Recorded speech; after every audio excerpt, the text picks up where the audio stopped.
So once my turkey chicks hatch, the first thing that I check is temperature. The temperature is very important to me. I've come to realize that temperature is what makes them comfortable or uncomfortable. So checking the temperature is very important, but that is not all. I also do other things that I've found to be very important and helps me raise all my chicks without even one of them dying. Yes, not even one of them dies. My name is Henry Osubuache.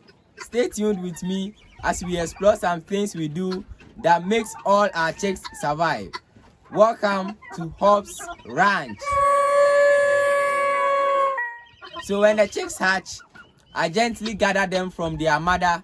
If I intend on giving the mother another set of eggs, I quickly do that as soon as it begins to hatch. So you can see that these turkey chicks are not even fully dried. They still look wet.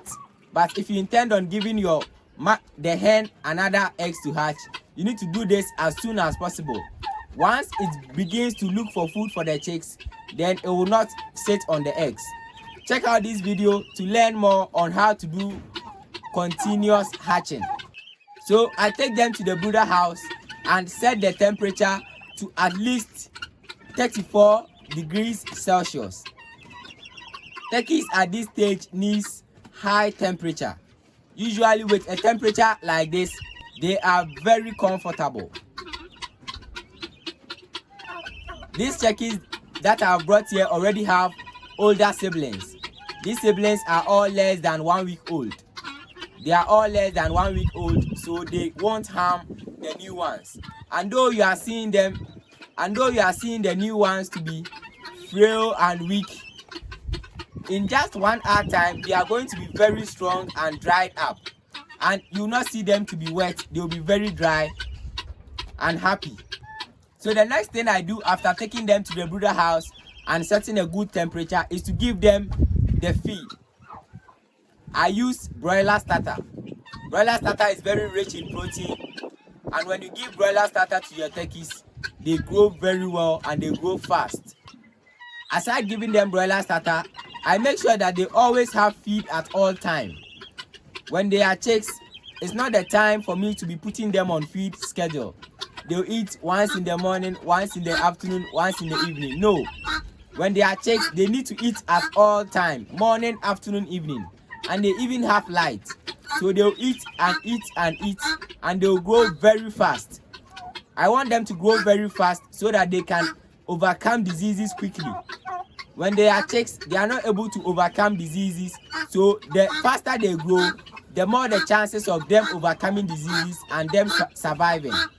And I also come to check up on them frequently so that when their feed is dirty, they no longer like to eat.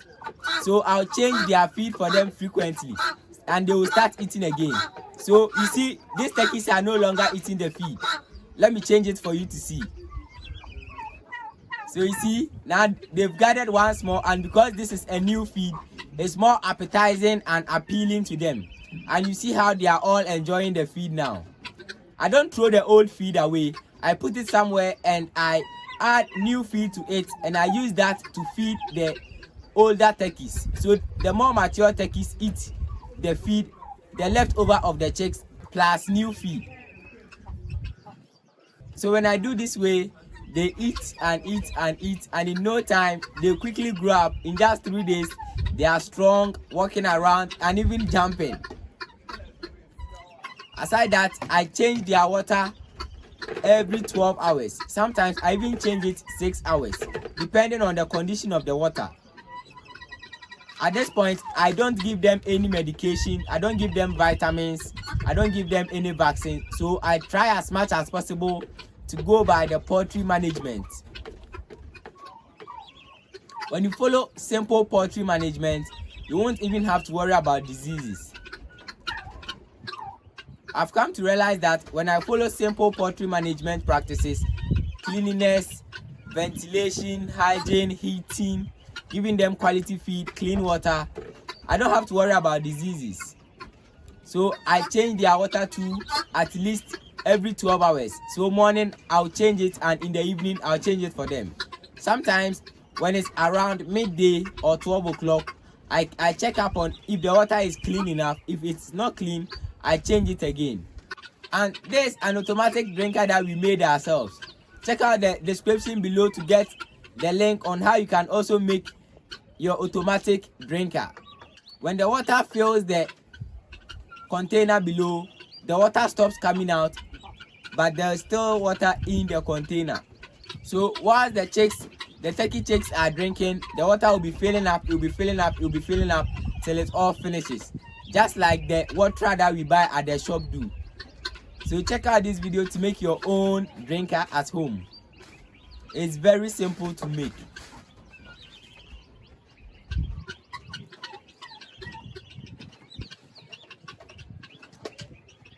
So they'll be here and they'll be comfortable, they'll be eating, and they'll all grow very well. When they are about 5 weeks old, I move them to the bigger cages. But before I do that, I give them fowlpox vaccine. Fowlpox vaccine is the only vaccine that I give my chicks. And the reason is very simple. Fowlpox is the only disease that is very prevalent or common in my area. So it's the only vaccination schedule that I follow. Aside that, it's the only disease that I found to be very difficult to treat. It takes at least 2 weeks for all the fowlpox to die off. Sometimes the fowlpox can stay for even 4 weeks and they will still be there. So to prevent that, I simply give them fowlpox vaccines. Aside that, I don't give them any vaccines. So you can also check in your area to know the diseases that are very common there and give your chicks those vaccines. Thanks for watching, guys. We really appreciate you joining us today on Hobbs Ranch to check out some of the few things that we do to raise all our turkey chicks. Please subscribe to the channel if you haven't yet, like this video, and let us think on some few tips that you also believe would also help in raising turkey chicks. We wish you all the best in your turkey farming. Bye.